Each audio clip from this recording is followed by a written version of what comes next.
Bethany. And I'm Lauren. Welcome to the Healing Collective podcast, where we explore the paradox of healing at the individual and the collective level. Join us as we invite guests to share their personal paths to freedom.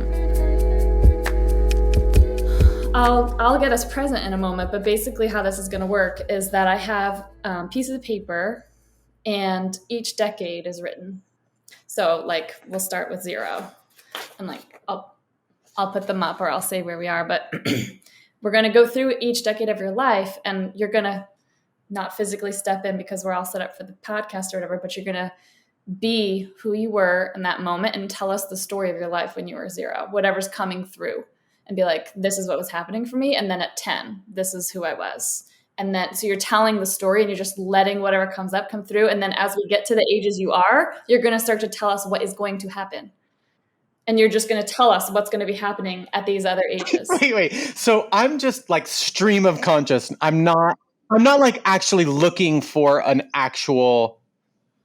But you know what? I would like to, if you're willing, when we do the presencing, I want to speak to your field and pull forward some parts of you for that experience. Because I'm feeling a few of them here. And I'm like, I want to give them full permission. Amazing. Okay, so Lauren, do you want to start with presencing? I want you to presence, and then I'll just kind of like tag team in once we're settled into it. All right. We're going to drop right in. And forget that you don't know how. And just drop right in. Let your consciousness drift down from your head down into your chest. And I want you to imagine within your chest a room. And it's a room of inner knowing. And when you're in this room, you can hear and see and sense and feel everything about you from every dimension, from every timeline. Your deepest knowing about yourself is completely available to you in this space. I want you to imagine yourself in this room of knowing, and I want you to imagine a cushy white chair, and I want you to walk over in your mind's eye to the chair and sit down and get really comfortable. And I just want you to feel what it feels like to be in your complete knowing. We just honor Bradley's field. We honor the being that is Bradley and all of the light that they offer. This dimension, this moment, and the energetic field of magnetism that they share with us. I call forward, as we love the playful one and we're grateful for you to be here. We're also the healer, the I am of Brad, the one that knows who Brad is now, who Brad has been, who Brad will be. We request access to all the data of Brad at the level of the I am, that you could speak through the mouth, through the voice piece, and be a microphone and a reminder of the journey of Brad since 0 and the journey that Brad is about to embark on moving forward. I honor the field. I will hold the field to the extent that that's needed to support all of this that's coming forward. So as you sit in your cushy chair and rest in knowing, I invite you to start to tell us your story, your life walk, and start at age 0.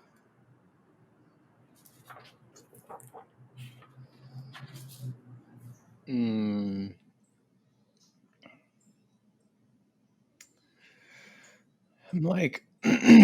like maybe just like warm and cozy. And I'm like kind of giggly. I'm like shape shifting, actually. Like it's like there's like maybe like 19 or 20 different things. Yeah, changing form and feeling and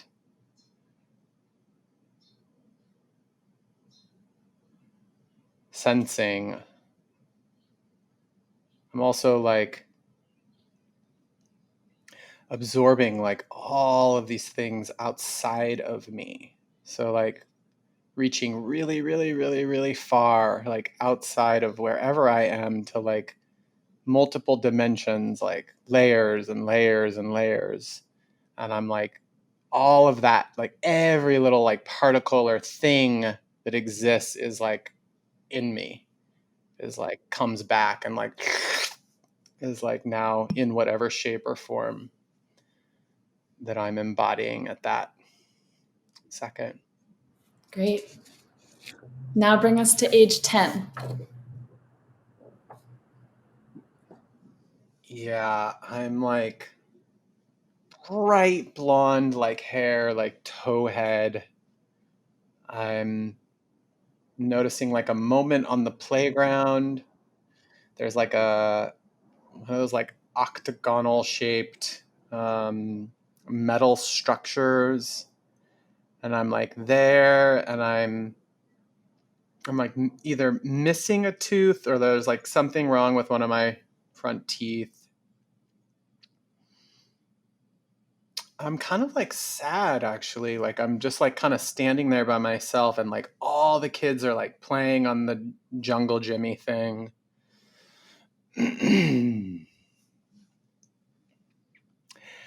Yeah, and I'm sad, and I'm also okay. I'm sad and kind of like, but I don't really want anyone to like fix me or check on me, or like I'm just like kind of wanting to just like be in that like sadness. All right. Beautiful. Now take us to age 20. Like I'm like I am like just like snorted a huge line of cocaine, and I am just like like it's like that. Like there is like champagne being sprayed everywhere, like dancing on fucking tables. Yeah, it's like a party. It's definitely a party, and I'm definitely bringing the party. Like music and lights and just like a lot of like sensory experiences. Um, yeah, that's the moment. Bring us to age 30. There's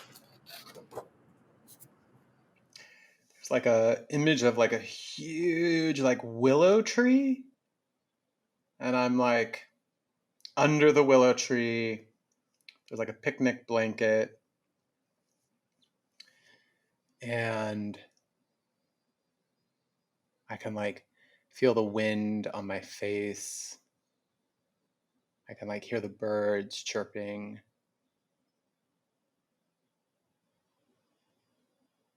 It's like just like so much, like just everything is so beautiful around me.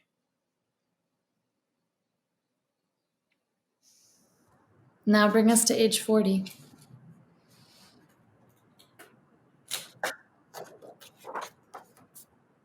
I immediately saw my son Parker and his like joy, just like pure joy, like just like in his face and in like the crinkles of his like face.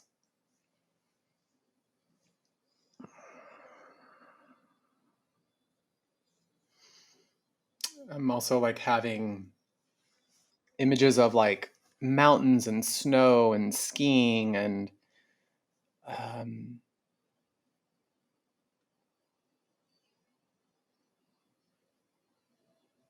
yeah, like there's like a feeling of like summer when it's like warm and you have like a really like a cold glass of like rosé. Like there's like just like that like emotional quality is like there. It's just like satiating.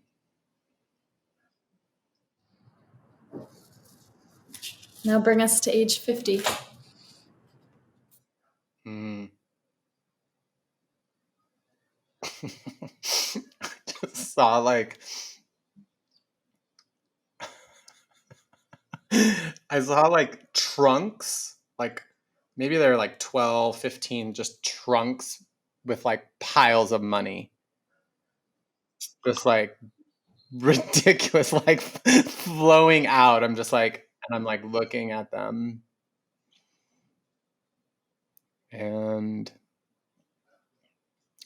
like imagining like more like a nature, like sort of horizon.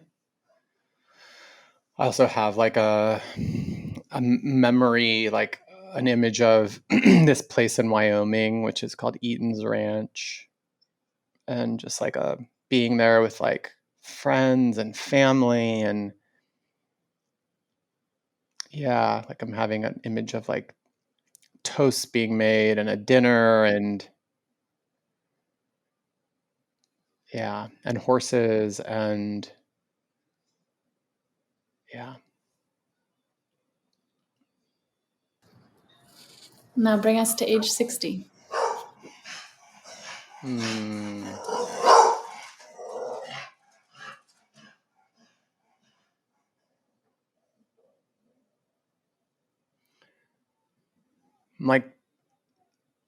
Like just a word of like wisdom is coming across.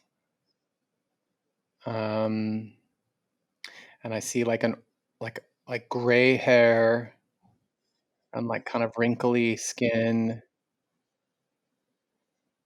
Mm. And just like we've been like a statement of like we've been waiting for you. Let's go further to age 70. Mm. I see like my feet in like a sandy beach, and I can hear like waves crackling, and maybe like a fire. Also like seeing Parker again, older and like like a full adult human. And also like I see my husband Andrew. I see us like holding hands.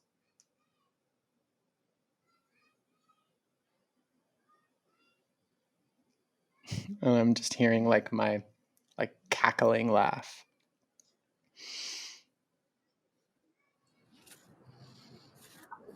Now bring us to age 80.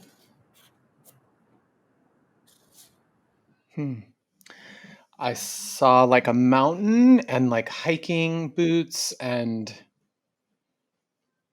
like breathing heavy, but like a feeling of like invigoration. Like I feel like a little tingly in my like fingers and in my like toes. I notice like a scratchiness in my throat. Um,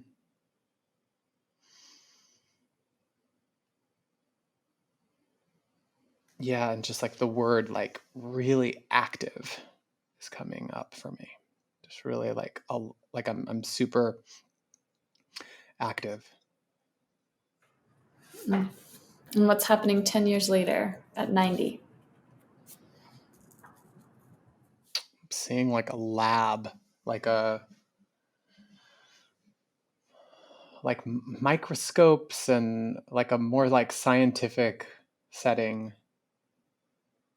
Um, doctors and lab coats and some experimentation things going on. And I see me directing.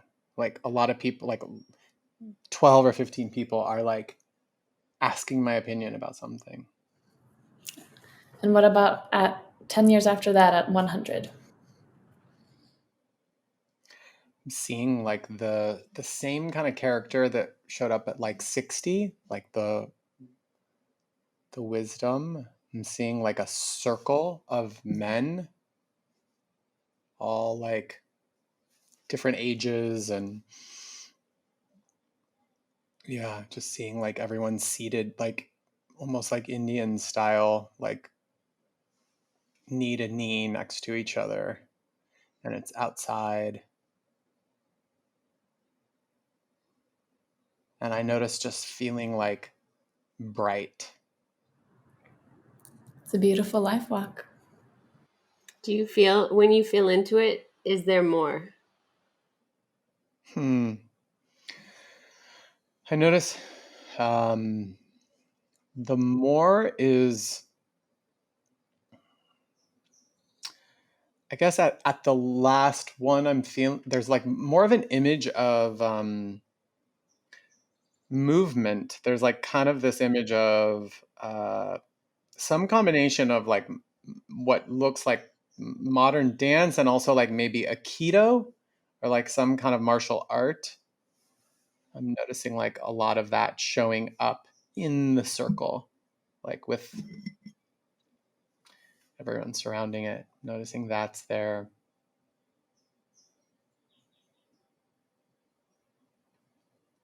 Yeah, and maybe I'm also noticing like the energetic presence of my son and my husband, but like the lack of like their physical presence. How was that? Whoa. That was so interesting.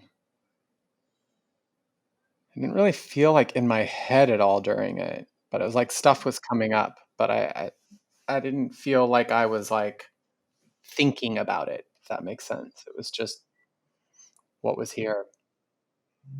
There's a lack of narrative that was actually really powerful. Yeah. Yeah. What did you both notice having done this before? I mean,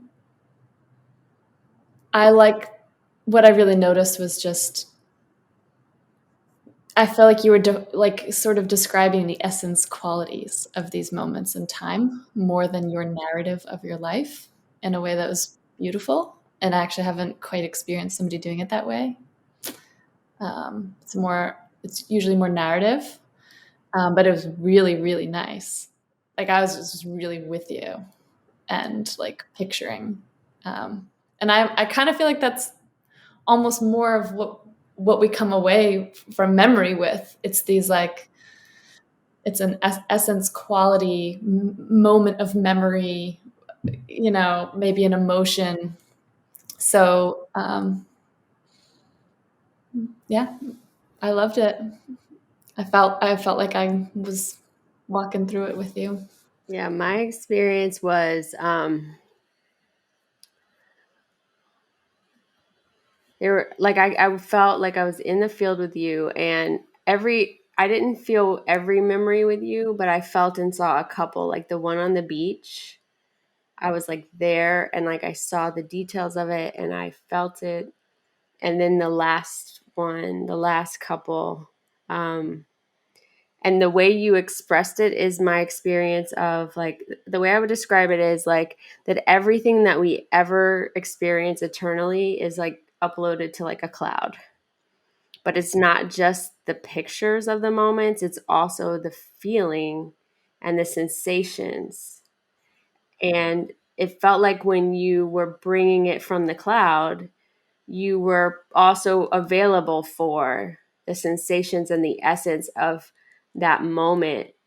And that's really what actually kind of like holds the moment that way, that it can be uploaded, in my opinion, is because all of those things come together in one thing. So it just felt like if I like almost was seeing like this like data field around you, and then you just kind of like pulling a moment out and tasting it and feeling it and then putting it back and then pulling another one, putting it back.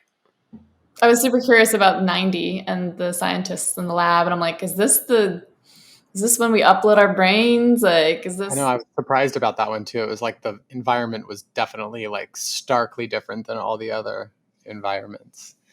It reminded me also in like when you learn like storytelling, you learn to like not say I feel sad, but to like give the what colors are you seeing? What would a camera record? Like we had learned before. And so I noticed that as I was pulling that up, it was more like that stuff as opposed to like overarching sentiment, you know? And it was, yeah, like it also reminded me of just a moment ago describing like my experience at the barn and like being able to smell the horse's sweat. And like, it's interesting that when we're in deep presence, like how all of those little nuances become more pronounced. I'm gonna notice that. In the last one, my sense was like, I was like I kept wanting to ask, are you still in a body? Because it felt like you were having the experience as kind of a spirit or an energy more than a body. Yeah, that last one I definitely felt more out here, like around me, as opposed to like the others. I had more body sensations, like scratchiness or like back of my throat or like whatever. And that one, it felt disconnected from my body. Yeah, that was fun. That's cool. Well, what have you even with that experience and that taste of your life you just had, like what would you say you know about healing? Well, I noticed when I got to, I think it was 60. This is like probably one moment where my mind did come in. Like there was I can't remember the exact statement. We've been waiting for you. And I was like, oh. And so like when I think about healing in that context, it's like all here now, you know, that like there's a way that it's just like all accessible to us. And I don't need to wait until I'm 60 for that, you know? Yeah. But I'm noticing just my, I mean, I know it's called the healing, but like, I don't know. I like have a weird relationship with this word. And I'm just noticing that. I'm like, yeah. I mean, what are we healing from? It's like there's something to fix. Yeah. And I'm sort of like, I mean, listen, I'm in a business right now that's dealing with mental health, which is like the absence of illness. Like, since when is that health? You know? And I'm like, wow, our whole paradigm around this is fucking crazy. And so I think that's like each time you say healing, I'm noticing like a little bit of an averse reaction of being like, there's nothing to heal. It's like all fine, exactly as it is, you know? Right before we started this podcast, I did some drugs about it, and that was the thing that came through was nothing needs to heal. No one needs to heal. I feel a soapbox coming. I'm warning you now.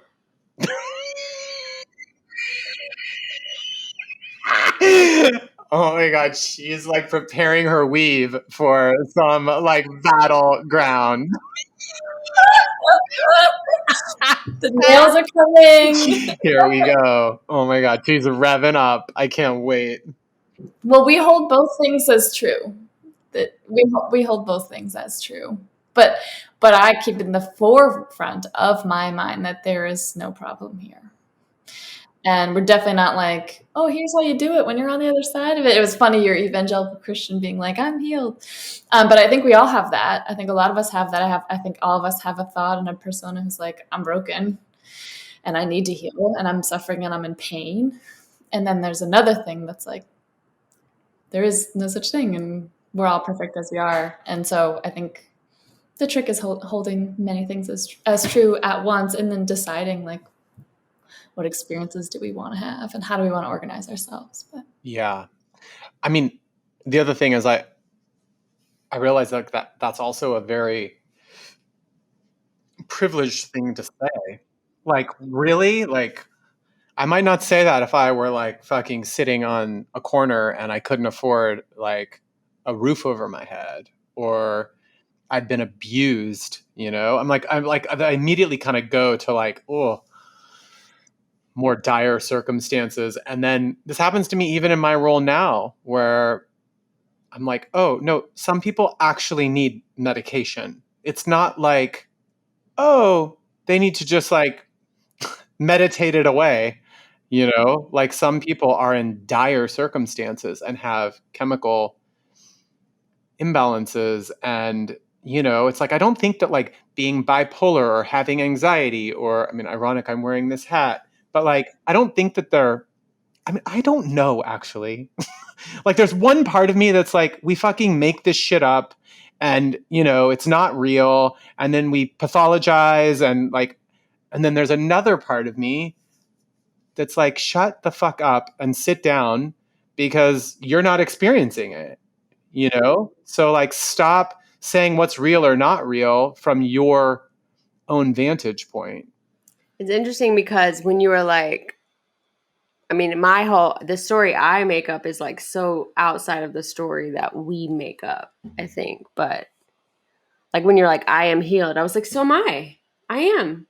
Like this part of me that's like I just went through this really like weird experience that felt like a whiplash, like life redirection. And then all these things happen and I'm like, I'm healed. I'm done. And I guess like the way that I mean that, I'm like, I'm scared to say that. And I'm sure like in 3 podcasts, I'm going to be crying and like No, I just know begging this for help. persona. Or like this It's like, evening. talks like this. I'm like I'm just familiar with like this one in you. So I'm like, and I like I'm good. Like, and, but because I think there's like energetic privilege. And let me say what I mean about that. Like, I think that what we experience, all of it is just like a projection of all of these other experiences that we've had collectively. And then our bloodline has a whole other group. And that's like in our DNA. And then we project those out. I think that the original humans, like we actually grew bodies for like our higher consciousness selves to come and play on planets. And like bodies are like a more advanced technology than anything we'll ever see in this lifetime or our children's lifetime. But once like evolution and all these different things that happened in our kind of weaving with the earth plane, and it's like, oh, we started kind of like build up sludge, like evolutionary sludge, you know, and things didn't complete, and we just kept building it up. And sometimes I do look at some people that are like beautiful and white and very, very privileged. And I'm like, I think that maybe for a lot of different reasons, some positive and some negative, like they came with like less of that to do intentionally, or I've had experiences of people who like have been here many times and have taken advantage of the system here, you know, and like learned how to play the game at the disadvantage of other beings here, right? To make sure that they pass down because if we just play with the story for a minute, if I know that like I just got to clean up my DNA and get back to my light body and my physical body holding my light body, and then I can like manifest wealth and do all these things. One, I'm not going to share that theoretically with a lot of people. I'm going to figure it out, and then I'm going to like make sure all my descendants and any other future body I come into is like ready for me, you know, on the planet or whatever. And so my journey recently because my life has been like, when I was experiencing you in your life map, I was like, what's really true, and I feel shame saying this, is I have experienced my life through a lens of pain and suffering and lack. And those moments for me, generally speaking, that I call up have been painful. And that experience of awe of life is only very recent for me. And joy is very recent. And this more recent healing experience is like that oppression around life is like a DNA generational thing that I came here to like bust through as many generations of that shit as I could so I could spend some of my life in freedom and doing, really enjoying being here. And I do feel like I've like crossed some kind of line around that where I'm actually could be available to live and enjoy life differently. And when we talk about mental illness, the experience, and my experience is limited, but I worked like in a really disenfranchised community where mental health and physical wellness was really rampant. And, I've had multiple close people, including my dad, like struggle with so much. And like what I see is like that their light being multidimensional self is not coordinating at all with the genetic generational stuff that's held in the body that they came into. And it's like, because there's so much like sludge or whatever it is in the DNA, it's like it doesn't know how to move through like that clogged energetic field. And when we support people to get back to their emotional center and move the energy out, like I believe, and get back into their full embodiedness, like I do believe that there's an opportunity for freedom. And the starting point is very, very different for every being. My story about it's a little different. What about you, Brad? Well, I just noticed I'm relating to your story as someone who has had a life of like default joy. Like there's a way that even growing up, I was like naturally, like it wasn't like fake or manufactured, just like naturally like up and like available and like happy. And I've spent a lot of time in my adult life being like, really? Are you sure? Like what's under there? And like, are you sure? And like I've done a lot of work to try to excavate. And I've also like kind of realized like recently, like, what the fuck am I doing? Like it's fine to be happy.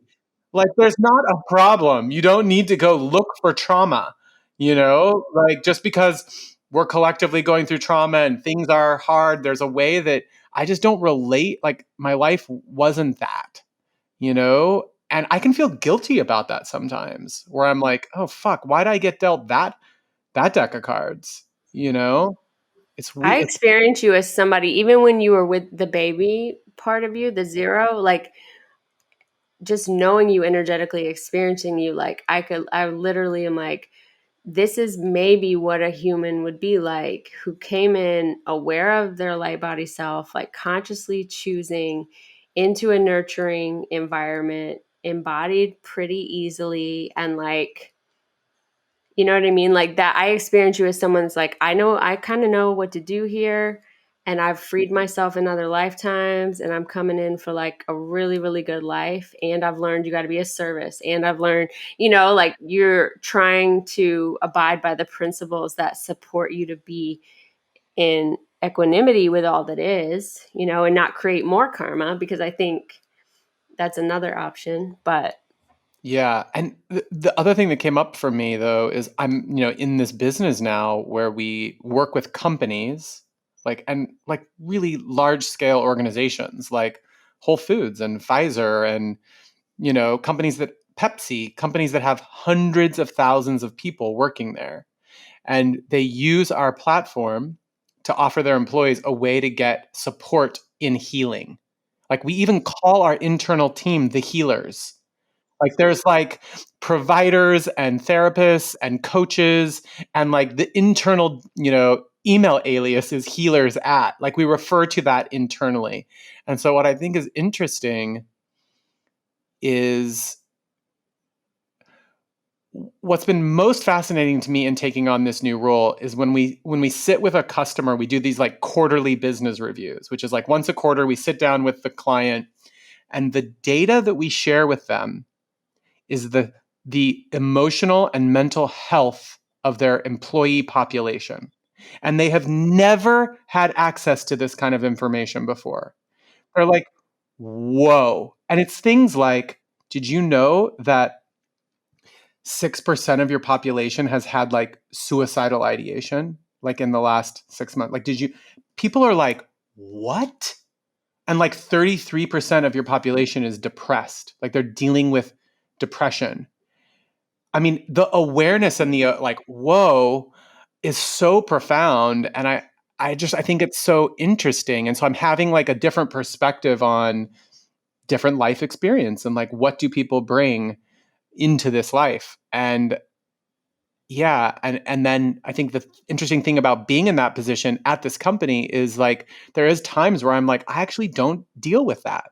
Like it's just not my karma, you know? And yet here I am in a company that is like facilitating kind of this whole transaction, which is really interesting. Maybe it's part of the reason you're available for that work. I got a download. I know Lauren gets a lot of downloads. I wouldn't say I get a lot of downloads that I'm aware of, but the most clear, and I was not on any medicine, although I had a medicine journey date and I was in my 3-week process before, like leading up to it. And I just got this full download. And my story about life now is this,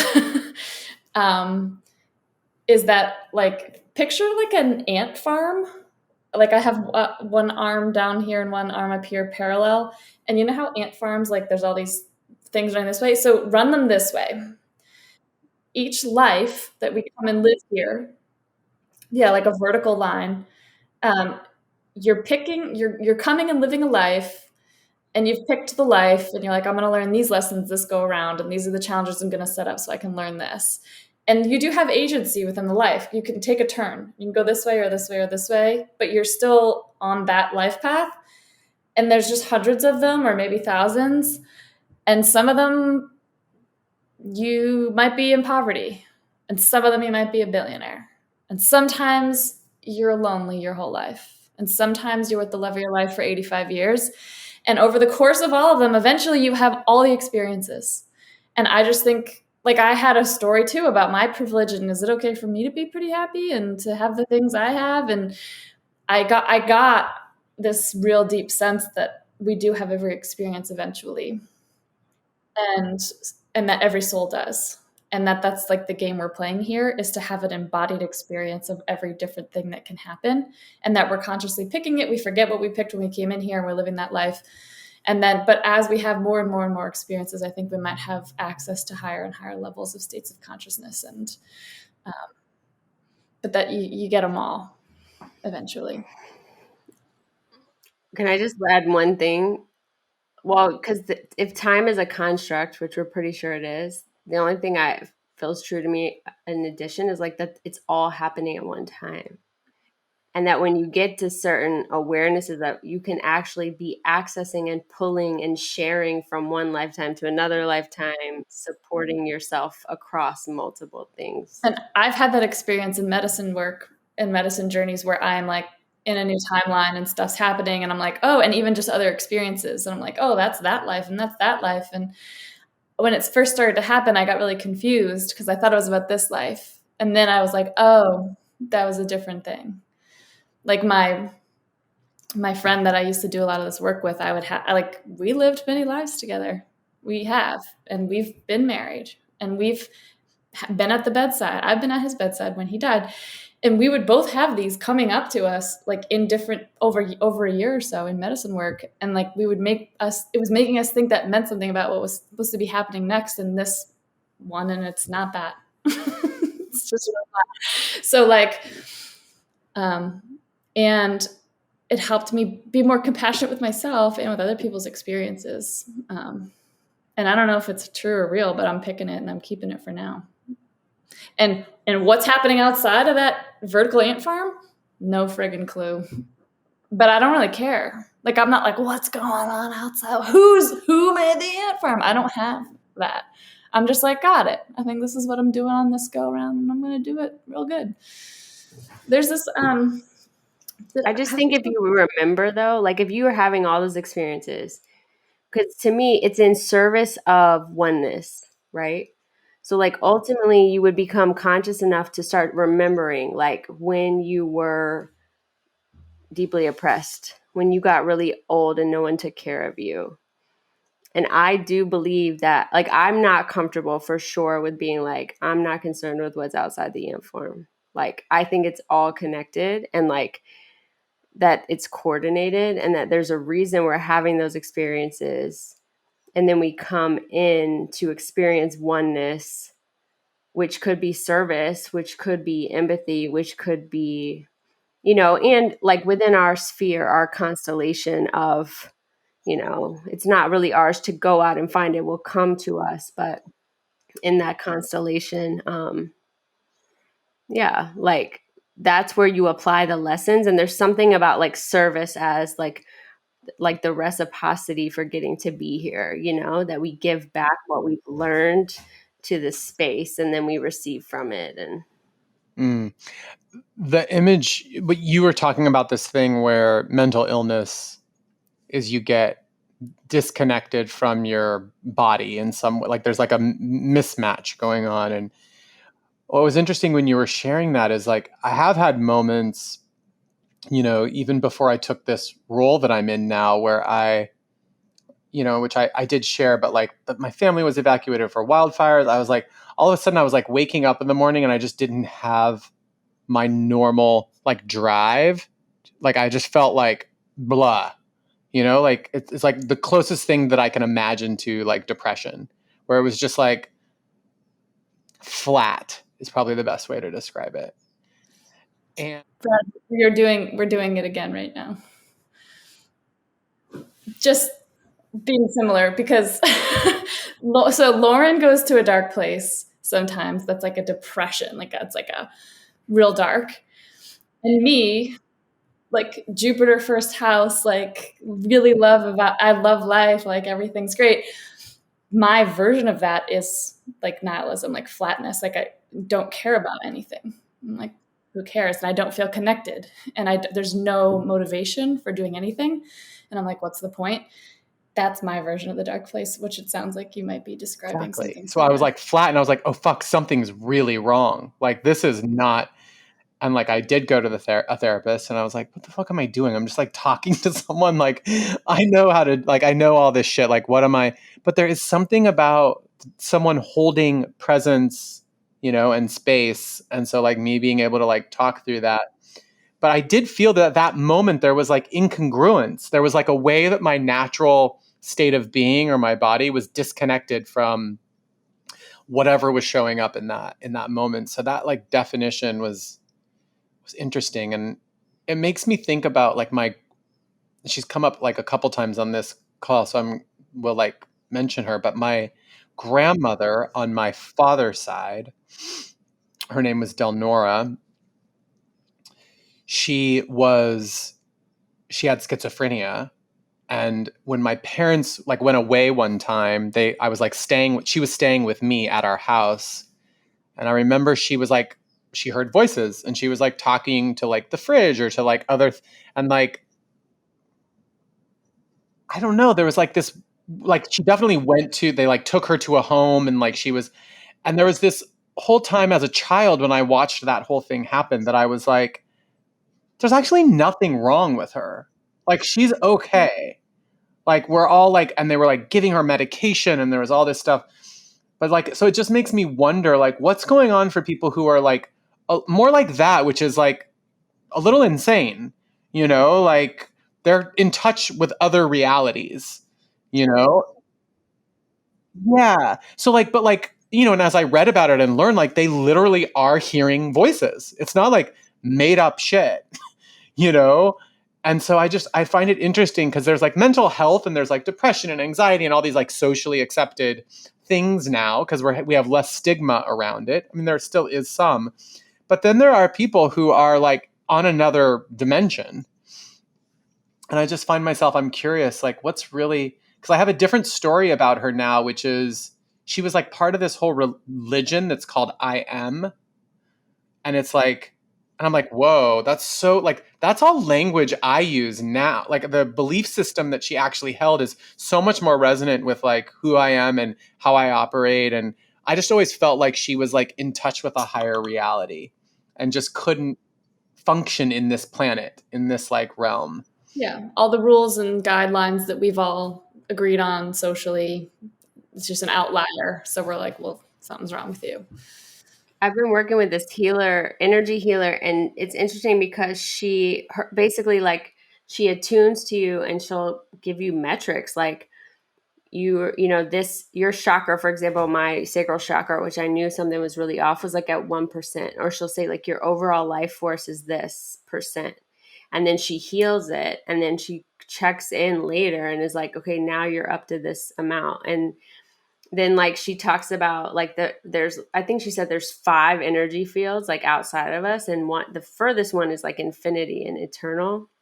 And there's like our boundary energetic system and all these things. And like, I'm saying that because like the flatness and like what I'm starting to feel like is that when she goes into your DNA and she talks about like blocks that you have in your DNA. And one of the affirmations you do afterwards is like, I can receive the light and encode the light into my DNA. And I've had like a huge energetic shift since working with her. And I'm like, if my life force energy for the majority of my life has been underperforming, or like my battery hasn't been charged, or early in life, my external boundary systems or internal boundary systems were impacted, and I'm living my whole life at like 20% capacity, 30% capacity energetically. Like that's significant, and when we talk about in CLG, like energetic integrity, like what brings some of that stuff online, right? It's like getting back connected to like, what is this body and this being here to do? And so there's something like really connected for me about life force energy and our ability to access it and having tools to move through the things that block our life force energy. Because to your point, it's like our full whole self is always like, as awareness is always there. It has to like find itself. There's like some kind of like coming forward. And if it's like digging, I always have this image of just being like all these clothes being piled on top of you. And and that awareness of that I am is trying to like sift through that to get into the body and fully breathe. So that's the way I'm relating right now to I'm not broken. And that's what I've been doing here, is sorting through all of those things that have been limiting my full life force energy to be available. Yeah. Well, and I thought when all that was happening, I was in the like winter of my like time at my last company, and like things were kind of closing down. And yeah, and I just think it's interesting that when those things happen, this is my fear about medication, is that we like numb it away. So it's like, oh, actually there's like another message that's trying to come through, and we're like not available to it, or it's not. And so I do think about that sometimes, and like, yeah, like learning more about antidepressants and like what they actually do to your body and like the chemicals.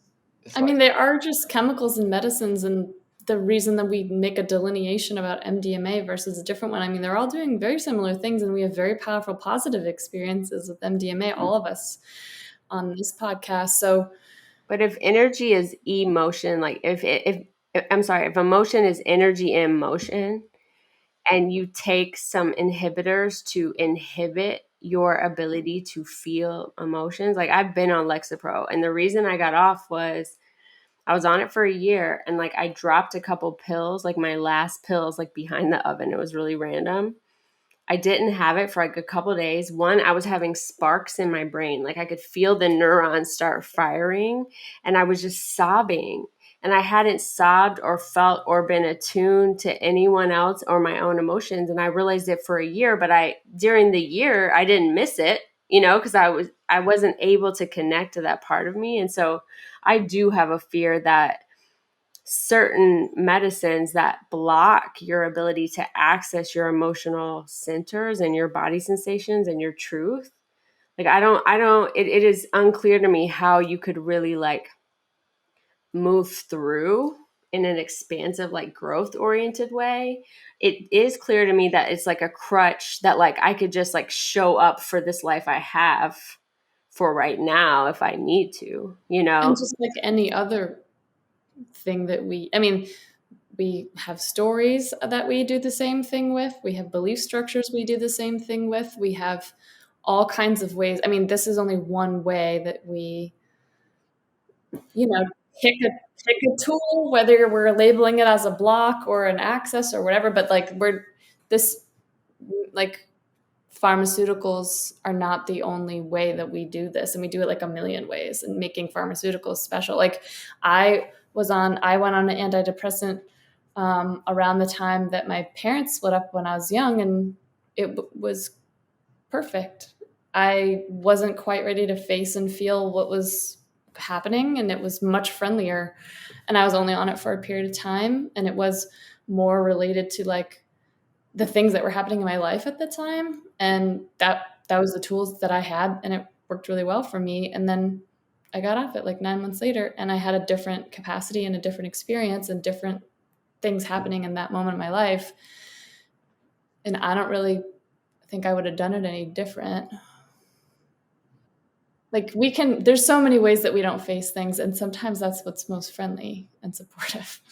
So yeah, I definitely understand that. That's what I mean. Like, I understand it for a period of time. I understand it for like situationally, but I worked in a school where like if there was a situation where, okay, so one, it's like you have mostly white teachers, you're a Black child, you're in a system that is, the social norms are totally separate from you. You're being forced into those norms. You're having to sit all day. You're being required to not talk. You're actually having to walk in lines, like all these things that are so separate from what a child could do. Then you start acting out. Plus, maybe you have trauma, and plus, maybe you're in poverty.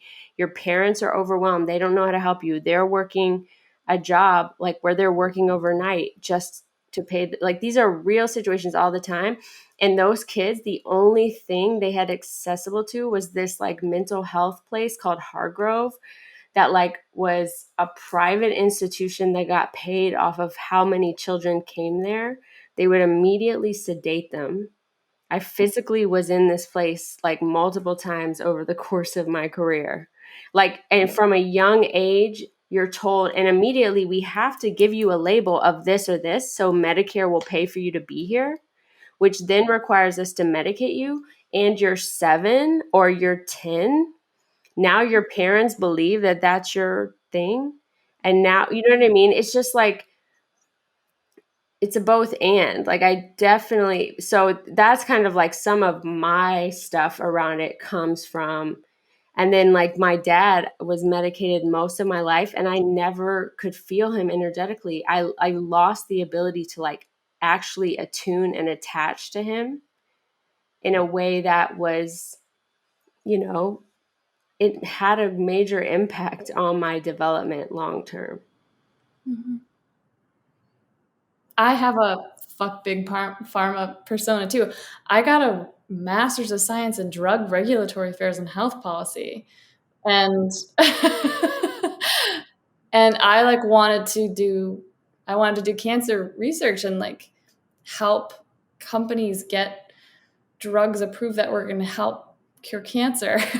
That's why I did that. And my experience of that program was not, here's how you design really well thought out studies so that you can get really solid data so that you can make the best medicines.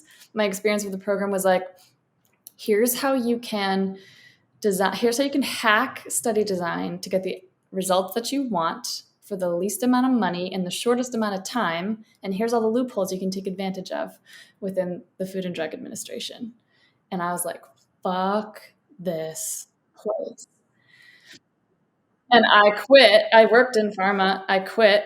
And I moved into like natural products and like, sort of like preventative care and stuff like that. And then I had a experience during that, while I was in that program, my dad got diagnosed with cancer and he didn't even feel sick. He had like this giant lump on his throat one day. And he's like, that's weird. And I thought it was like a weird infection. And it turns out he was just cancer that had moved from his colon and his prostate into his lymph system. And it was like stage 3. And it wasn't until they started treating him that he started to feel not good. And the chemo killed my dad in my story of things. And as soon as he started receiving treatment, the rest of his life was like very uncomfortable and really, really, really painful. And I got cancer a few years later. They wanted to, they recommended chemo, and I was like, no thanks. And I ended up fine, but that was because of a deep distrust in the system. And they were pretty sure, they were like, oh, okay, but they recommended it, and I was like, no, no way. And I don't know, I've got a genetic thing called Lynch syndrome. The likelihood I'll get cancer again is pretty high. I kind of think if I keep doing MDMA and healing my body every couple of years, I'll be fine. But the likelihood I'll get it again is pretty high. And I'm not saying I'll never get chemo, but I definitely do have I have both in me of like the tools and the medicines that we have access to. I have both polarities exist within me, and I have some skepticism and some distrust. And I also have, experienced using certain stuff in a really positive, supportive way for where I was in the moment. I remember we were driving I can't remember. I was in a car with you though, Bethany, and I got to experience this persona of yours, which knows a shit ton about like pharma and like. I was in the car too. We were super drunk. I remember I was so drunk that I only remember bits and pieces. I mean, of you this have so much fucking knowledge in this area. I was like, holy shit. It's also really fucking hot. And I was like, this girl's badass. Like, you know a lot of shit about this. So. Wait, we were drinking? I remember driving to an airport and maybe talking about it. Oh, maybe that was Lauren was probably drunk. Brad in the car the night that we had our situation, and then we dropped Brad off. Somebody was in the car with us. Okay, never mind. Probably Dempsey.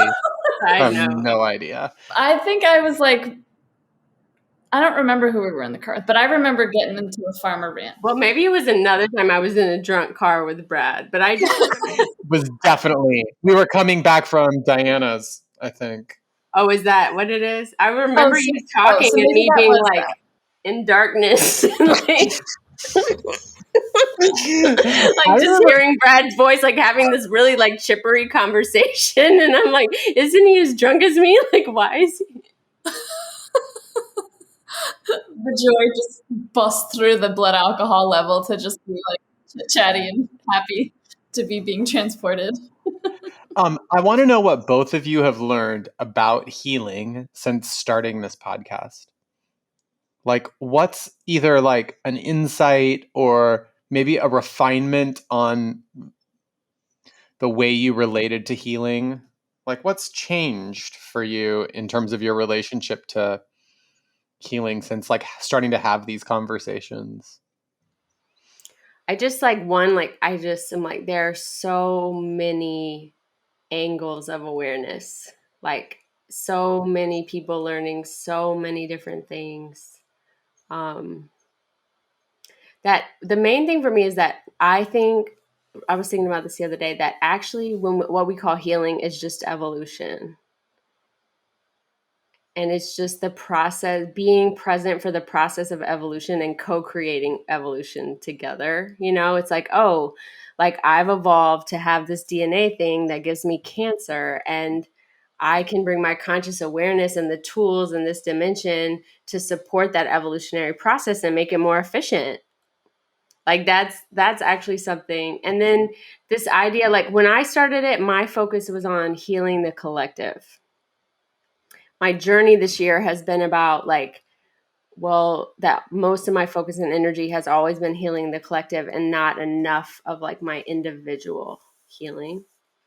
And I think something Bethany really models to me is the healing collective. Like she has this like really warm, cuddly house and like this really big group of friends that just comes in and out. Like it's like a mid-30s frat house, like, but healthy, Like our parties look like the massage table comes out and we light candles and everyone does Reiki and energy Right. work. That's like that. That's what they're doing, It's like- right? Like instead of like orgies 20 years ago or whatever. So You're like, listen to Enya.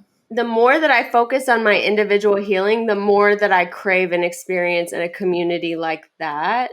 And like that level of alignment and like nourishing to just add to the quality of the experience that I'm having individually.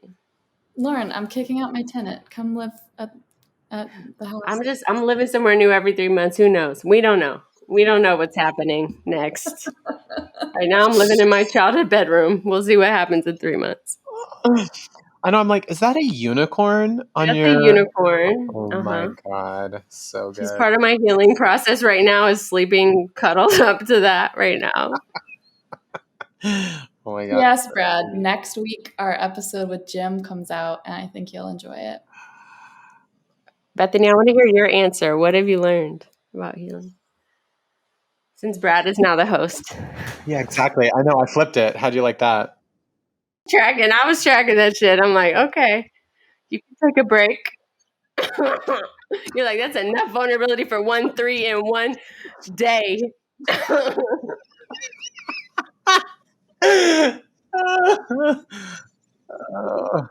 What I've been noticing, so like at the beginning of we did like a little intro episode. I assume you've listened to all of our episodes. Yeah, of course. Brad, yes. with all of your free time. Exactly. I'm on my second round, actually. I've gone through the whole season and now we're starting over. I wish there was more episodes of this podcast that I would get to listen to for the first time. But we started with a little intro about like, what are we doing? And then I interviewed Lauren, and then Lauren interviewed me. And like for each episode, whoever we interview, we say their name and we give them a superlative of sorts. And so it was Lauren the Oracle, and it was Bethany the Lover. And I love people, and the things that I'm doubling down on energetically with each episode is just like, I love knowing people. I love talking to them about this stuff, and I just get like my tank just gets filled up, energy wise, alignment wise, joy wise, sexual creative energy wise, when I talk to the people I love and get to just experience them in a focused way. So, and that feels healing to me. And then I'm getting a lot of feedback from people. It's not like thousands and thousands of people are listening to this podcast every week, but the people who are listening are moved and are really appreciating the experience they're having listening to it. And they're telling me about it, and they're telling Lauren about it. And so it feels really good. And then the other thing is like, there's always some shit going on. And like Lauren and I talk a lot, and we're in a lot of communication. We do a lot of other stuff together too. And the amount of times, like the reliability with which I experience the universe giving both of us exactly what we need in that moment is going up. So just all kind of weird shit just keeps happening where it's like, whatever we end up talking about, that's what we need to talk about that day. And either we're looking at each other like in that moment, or 2 days later, we're like, well, so it's just building a muscle in me of like, everyone's, you can access a place and a state of consciousness where you experience yourself as getting everything that you really need. And so I've been really enjoying having that experience doing the pod.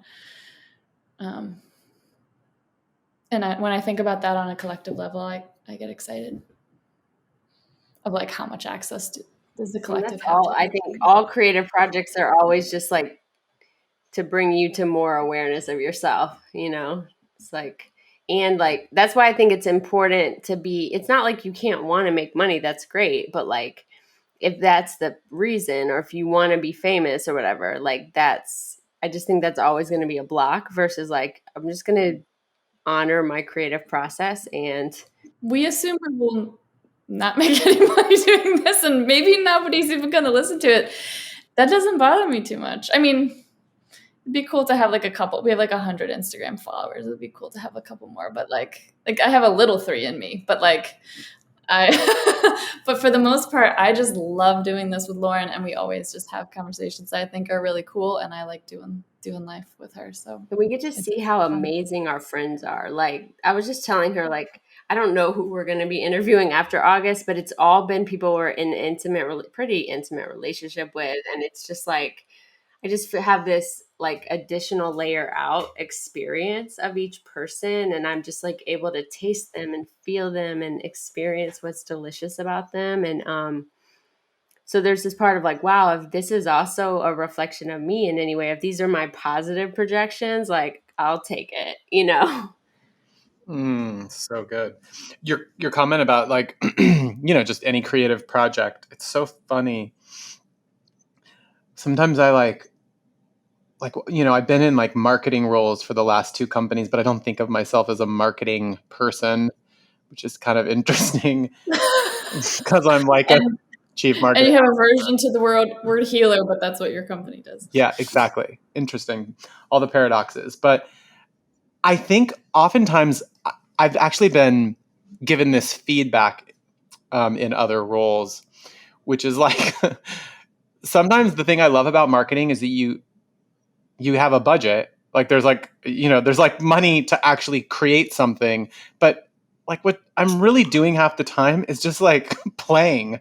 I mean, I'm just like, yeah, like sometimes I can get so distracted, like, oh, what are we doing? We're trying to like drive leads and like bring people in, but it's like never the focus for me. It's more like, oh my God, what would be like, I'm so excited about this thing we're doing at the end of the month. And like, there's going to be all this like beautiful creation around this like summit experience that we're doing virtually. I'm aware that there are goals and metrics that we're trying to achieve for the business, but that has nothing to do with like why I'm doing it. And sometimes people are like, "You just Wouldn't this be fun? Like, wouldn't that be so fun if we did this one thing? Like, what if it was purple? Like, what if it is a little bit childlike like that sometimes, where I'm like not even thinking about the outcome.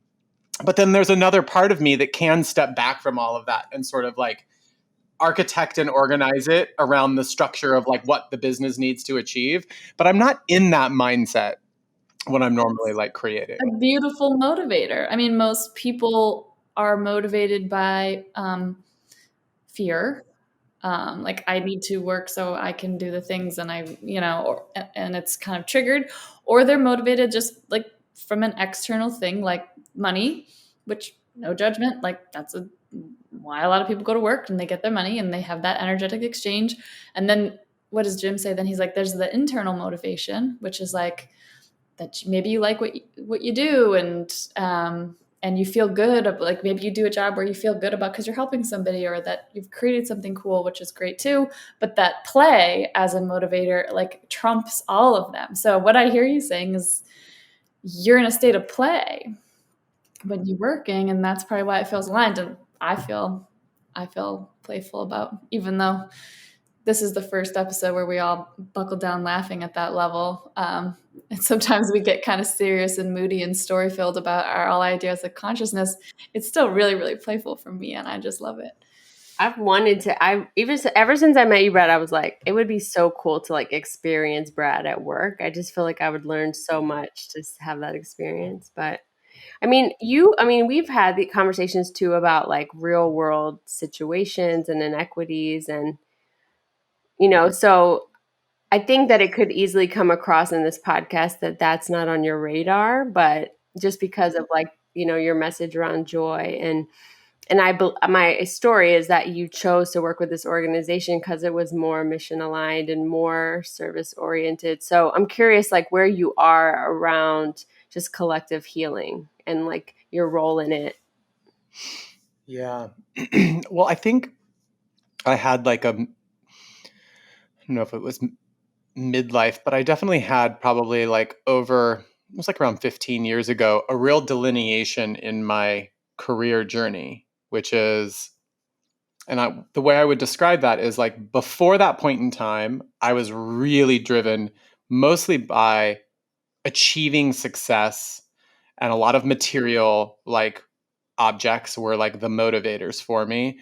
And I was like wanted to be intellectually stimulated. And so I chose careers and I was like doing all these things, but I was never in touch with like what the things that I was investing in, like what they were doing for the world, like what, and like, so when I was in management consulting, or I was like choosing things that were less like had anything to do with like the social construct that we're all operating in, or what I want to leave behind. And then I think there's like a delineation where then, I think I worked so hard and I did all this stuff, and then I kind of reached this level of success, and I was like, what? Like, I can't, like, it's all for this? Like, what the fuck? And I think I then from that point forward started making different decisions about, like, if we spend all this time at work, like, I want to feel good about the thing that I'm doing and how it's contributing to society. And yeah, like maybe in another life, like I would have worked at a nonprofit, or I would have like done something that's more like purely social mission based. But that just hasn't been like my calling in this life, right? But I feel like the last 15 years or so, I really have dedicated my life like to things that are going to leave the planet and our social construct better than it would be if I wasn't doing that. And so this particular career move, I actually left my old thing, which I was enjoying. Like, it was about culture and leadership and helping people create a different relationship to their work and to their colleagues. And like, I feel really proud of that work. But as my own evolution was happening, I realized it doesn't matter how much you invest and how much you take care of a team or an organization at a cultural level. If people aren't individually tending to their own healing, if people aren't actually like doing their own personal work, like they're going to bring that shit into the company, into the team, into the culture. And so it felt really like loud for me to kind of make that shift to the like cultural like context back to the like individual. And like, yeah, so that's part of what I feel like this part of my, now my journey is really exposing me to, is what does that look like? And how can I contribute to a company that is giving people access to those resources? And I mean, that was a big motivator for me taking this role, is access. And a lot of people don't, like, there are many, many barriers to people getting healing, which, you explained earlier very well, Lauren. But yeah, so there's like a part of this journey that I don't think is fully unfolded yet, which is like right now we work through companies, which means mostly people who are employed. But there's a whole strategy that is like kind of that is in the background context that is starting to come forward, which is like, what are we actually doing for people who aren't employed or who can't afford care? Like, those people have way more barriers than like knowledge workers. And so there's like a bigger mission here that I feel really like deeply in alignment with, that hasn't totally taken shape yet. I just got I don't know if it's a hit basically, like, I saw you, like, this whole redirection, right? And it's not really a redirection, because now I'm really understanding how this work builds on your last work, right? Which is, it seems very like next level from that, but that, like, you start to really get curious and disrupt this organization's view of healing, and experiment with like more of like the tools that you have used to heal and that you've experienced. And then that like leads to some kind of like bigger, it's not awareness, like invention, discovery, that then you use to heal yourself like later. And that was the Lab. Interesting. Yeah. So let me know in like 25 years. When she was doing it, I'm like, how old is Brad? Like, I actually don't know how old you are. Do you know when people ask me that question, I don't know if this ever happens to you, I'm like, wait, how old am I? I'm like, I'm in the range of this. I'm around this range. I think I'm 44, but is that right? I was born in 1976. Like, I literally don't know. Like, it doesn't occur to me. Maybe there's something that like after I passed 40, it all just kind of blends.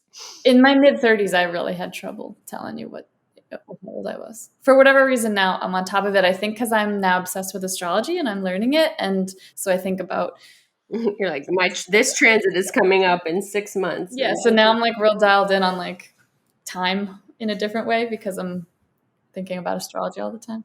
Yeah, I'll be 45 in August. Do you know Wait, your you're a astrology? Leo? I'm a Leo. Ugh. And I'm also a Leo rising. No way. That makes that tracks. Plenty. And what's your moon? What's your moon? I think Aries. Oh, really? That's a fun chart. Where's your Jupiter? Do you know? I don't know. Jupiter's in my first house right now, I think. Jupiter's in my first house natally, and I think that's why I'm just pretty perky and psyched about most stuff. When are we seeing each other again? Like, and are we gonna have a reunion? Like a coaches? Like, I don't know that I can like never see you again in person. That's weird. We definitely need to see each other. I think we need to like get a crew together. Yeah, I think we need like a retreat. I have a good location for it. Done. Whatever you say, we'll be there. Are you in Portland area now? I am, yeah. If I end up out there, I'm gonna look you up. It was so good to see you and to have you here with us. So good. So fun. Oh my God, that went by so fast. We'll send it to you ahead of time, like with edits, so you can. Or everybody, like a lot of people are like later on, they're like, I was thinking about that. I know you like have you like there's like a seduction trance thing when you like get in here and you're just like, oh, I'm in the field. I'm like, forget my I have a fucking PR team, by the way. They're gonna fucking murder me when this comes out. Oh my God. Well, us and the 31 people that are likely to download it. if you get past 65 downloads, you've really done something. Yeah, you're gonna Oh be my like, God, you are speaking to my 3. I'm like gonna blow shit out. Don't you worry. Episodes at like 111. So if you can beat that, then Oh my God, I'm totally going to. You know, I'm like, at some point, I think it's gonna pop, and we're gonna have this incredible back catalog of really good rich well, material. I told Bethany, I said, I think in 50 years, people are going to be about this. You know how sometimes you watch stuff on YouTube from like 50 years ago that you're like, it's now I can access it. It's like, okay, I'm going to have a glass of wine to celebrate this podcast. it was so fun. I love you both. Love you. Mwah. Mwah. Bye-bye. Hey everybody, if you've got any feedback for us, we welcome it, or ideas about future guests, email us at healingcollectivepod@gmail.com. Our website is thehealingcollectivepodcast.com. We are at Healing Podcast on Twitter, and we are at Healing Collective Podcast on Instagram. Special thanks to Monda Creative, who edits all of our podcasts, and Two Tall Women Productions, who produce. Thank you.